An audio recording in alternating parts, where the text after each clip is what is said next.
Going plant-based vegan doesn't have to be hard or overwhelming. As a matter of fact, turning your kitchen into a private little health retreat is so satisfying and amazing. And when you start feeling better and you have more energy, and you start seeing your kids and your family get healthier, and those mysterious, nasty symptoms suddenly disappear, that's when you have the proof that it was really worth it. Hey, I'm Daniela, the vegan mom. And yes, health starts at home. It starts right here in your very own kitchen. So welcome to my kitchen. It is small, but it is beautiful and it works and I love it. Whether you're just starting on your plant-based vegan journey, or whether you've been vegan for a while, but you're really a junk food vegan, yes, that's actually a thing. There is a lot of unhealthy vegan junk food out there. But today, we will change a few things, and I made this video just for you, so stick around. So today, I will teach you healthy plant-based substitutes and healthy vegan alternatives for meat, cheese, milk, dairy, all the things that are so devastating to your health. We're not talking about vegan alternatives like that fake vegan meat or all that packaged crap. Note, I said healthy vegan alternatives. The emphasis is on healthy. We are focusing on healthy plant-based options that truly nourish the body. So you know how to stock your kitchen like a pro. Let's go. First, we will talk about meat. And the thought of giving up meat has many of you in a chokehold because you rely on it for protein. Don't give up on me here. Just like this funny cartoon metaphor tells us, there is always hope and we have always options. And remember, we're talking about healthy plant-based options. First off, know your beans. There are black beans, red kidney beans, pinto beans, chickpeas, also known as garbanzo beans. There are over 400 varieties to choose from. So you won't get bored, just learn how to season them. Beans are your protein powerhouse. Just 1 cup of beans contains anywhere from 14 to 18 grams of protein, depending on which type of bean you're using. That is more protein than you would be getting in a 2-ounce serving of steak. Except beans will keep you full longer because they're so rich in fiber. Now let's say you want to eat something that has the feel and texture of meat, not just something that is rich in protein and amino acids. For that, you have mushrooms. They have a meaty texture that makes them perfect for vegan burgers, stir fries, and vegan meatloaves. It's actually kind of scary how much mushrooms taste like and resemble meat. One that's easy to find are portobello mushrooms. But honestly, there are so many to choose from. And mushrooms are considered as superfood because they are so rich in nutrients, vitamins, minerals, and antioxidants, along with immune system support and potential cancer and cognitive decline risk reduction. They are low in calories, fat, and sodium, and are a good source of B vitamins, selenium, potassium, and one of the few non-animal sources of vitamin D. Wow, that was a mouthful. That's a lot of benefits. And don't forget substitutes like jackfruit, tofu, tempeh. They're all great meat replacements for your yummy plant-based dishes. Next up is dairy and milk. So if you've been struggling because you have no clue how to replace your milk and cheese in your fridge, let me tell you, you have options. For milk, you have tons of options. You have nut milk, seed milk, pea milk, soy milk. And for nut milk, you have almond milk, cashew milk, macadamia milk, hazelnut milk, coconut milk. And then there also is oat milk, hemp milk, rice milk, pea milk, and quinoa milk. You can find them in most grocery stores, or you can make them yourself. And hopefully in the future, I will make a video and show you how to make your own nut milks or seed milks. Next in the queue is cheese. Now, cheese is hands down the hardest thing for people to give up because cheese is legit addictive. Cheese contains casomorphins, which are compounds that pass the blood-brain barrier and attach to the opioid receptors in the brain, similar to narcotics. And that gives you feelings of calmness and comfort, and that satisfying feeling. And that really makes it hard to quit.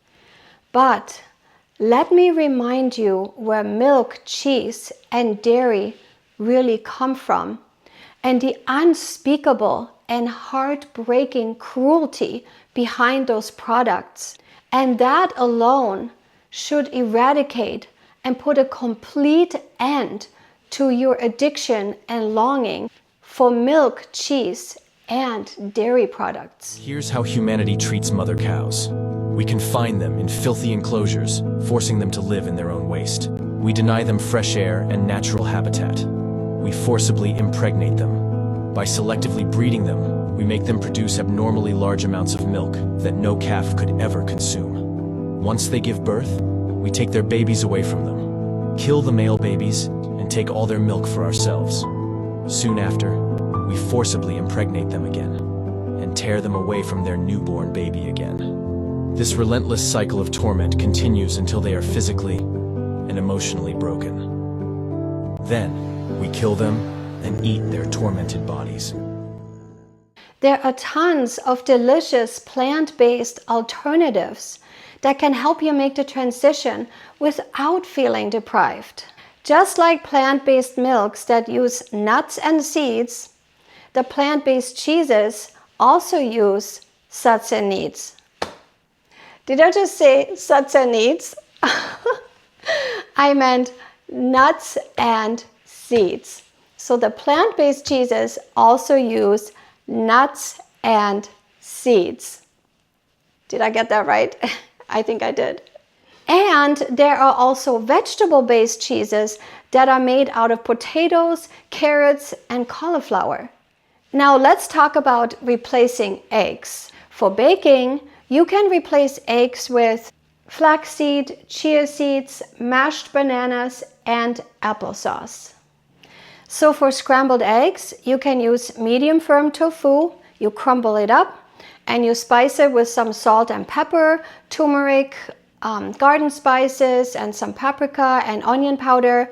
And then you can fry it with some sauteed onions, and it's just the yummiest, best thing in the world. Try it. You can also use pumpkin seed and chickpea flour, mix it up with some water and spices, and then you have a batter for omelets. To help you transition from real eggs that come from birds to healthy egg alternatives, let's take a look at the victims of the egg industry.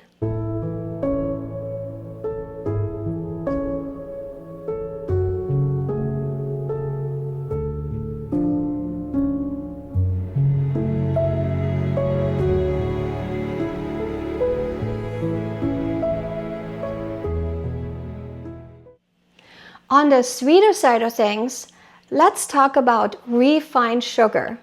It's not the only way to sweeten up your day. You have dates. Dates are a natural sweetener and they have a low glycemic index. An easy way to use them in your recipes is by making a date syrup.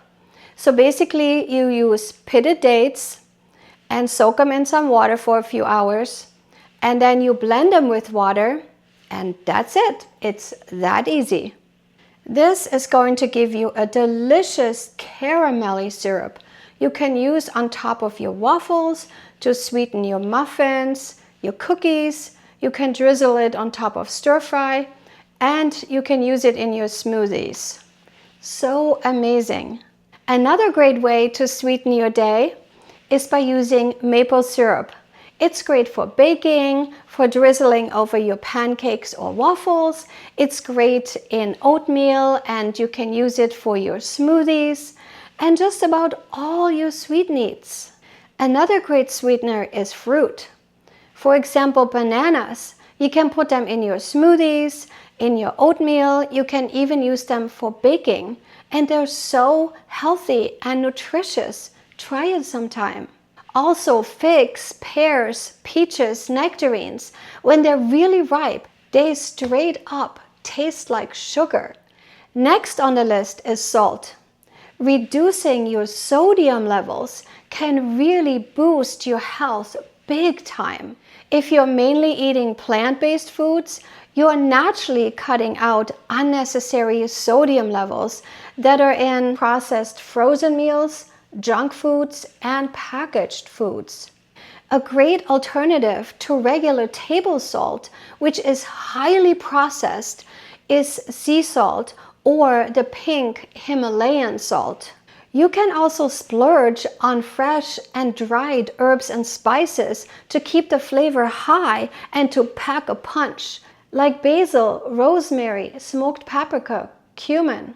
What you want to do is experiment and find the combinations that your palate loves. Lemon juice also adds a bright and tangy flavor to dishes. It's great on salads, veggies, and even pasta dishes. You also have sun-dried tomatoes, coconut aminos, low-sodium soy sauce that heighten flavors without using salt. What about canned foods? They are not always the healthiest options. For canned beans, for example, use dry beans, soak them overnight, and cook them with your choice of spices. They will be so much healthier, taste better, and have less salt in them. Make a double batch, freeze half of it so you can have it later. For canned vegetables, use frozen vegetables. They're still super nutritious, super convenient, and perfect for those quick meals. So, after hearing all this information, maybe you're feeling lost and overwhelmed, and you need help on your new vegan journey. Or maybe you've been vegan for a while, but you're burning out, and you need a guide by your side to keep you going. I have the perfect solution for all of you. I've created a 120-day biblical wellness journey called Back to the Garden of Eden, where I help women just like you lose weight, regain your health, achieve restful sleep, and naturally look younger. Restore your physical strength and energy, reduce pain and inflammation, and address digestive issues. And we do it all in a way that also shows compassion for God's animals that He entrusted to us, and in a way that stays true to God's original plan for us. God told us in Genesis 1:29, "Look, I have given you every seed-bearing plant throughout the earth and all the fruit trees for your food." It is God's will for our lives that we eat fruits and vegetables, nuts and seeds. That is what God has given us for our food. And we really need to be honoring God and His original plan for us. And we do need to protect the animals and not use them for food and clothing and for entertainment. That's not what they were created for. God created the animals to be our companions. And so we need to honor God's original plan for us and for His animals. I've created a free workshop for you all. And if you want to find out more information about my Back to the Garden of Eating program, then go and watch that workshop right now. I will leave the link to it in the description below. And believe me, you will be so blessed if you watch this workshop. It is absolutely the bomb. I put literally several hundred hours into the creation of this workshop. So it is absolutely worth watching. So I encourage you to go there right now. Again, the link is in the description below. Go watch it now. That's all for today. Please like and subscribe if you want to be part of the vegan tribe. And if this video blessed you, please share it with all your friends so they also can receive this blessing. And until I see you next time in my next video, take very good care of yourself. Bye for now.